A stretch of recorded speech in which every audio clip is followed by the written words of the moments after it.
Ang kamatis ni Teles. Kwento ni Alberta Angeles at guhit ni Renato Gamos. Sawa na si Teles sa araw-araw na pagliliwaliw at maghapong paglilibot kahit walang makain. Kaya naisip niya magpatulong ng pawis at gamitin naman ang lakas at bisig.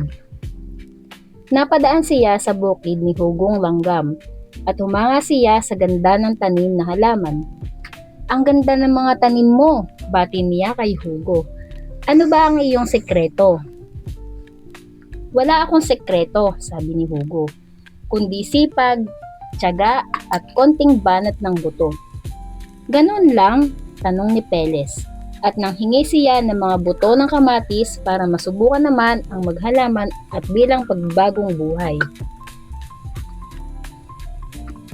Linggo noon at kahit na linggo, di nagbulakbol ang bagong hardinero.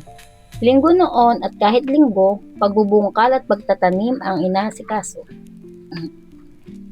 At sa gabing iyon, di makatulog si Teles sa pagbibilang ng tumutubong kamatis. Lunes, maaga pa'y bumangon na siya at mabilis na dinalaw ang kamatisan niya. Pero anong lungkot sa lupang malambot, wala ni isang sumupling na sungot. Halos maiyak siyang nagsumbong kay Hugo. Pero tumawa si Hugo at ang sabi, "Huwag kang apurado. Talagang ang magtanim ng kamatis ay di biro. Konting dilig pa at tiyak na tanim mo'y tutubo."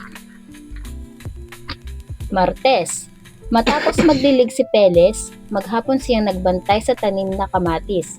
Sa gabi, nagsindi pa ng maraming kandila para raw hindi matakot sa dilim ang mga punla. Miyerkules, matapos magbudbud ng pataba, inimbita ni Teles ang kabarkadang mga palaka. At kahit umuulan, maghapon silang umawit para raw sumigla ang mga punlang kamatis. Huwebes, matapos magbunot ng tumubong damo, nagdala si Teles ng maraming libro at maghapon siyang nagbasa ng kwento at tula para raw hindi malungkot ang mga punla. Biyernes, matapos magdilig at magdamo si Teles, maghapon uli siyang tumula, sumayaw, umawit. Naglagay pa siya ng kumot na pantabing para raw di mainitan ang kanyang tanim. Sabado, laking tuwa ni Teles nang makita ang tumubong mga kamatis. Ilang araw pa ang lumipas. Mga kamatis ni Teles ay lumaki at namulaklak.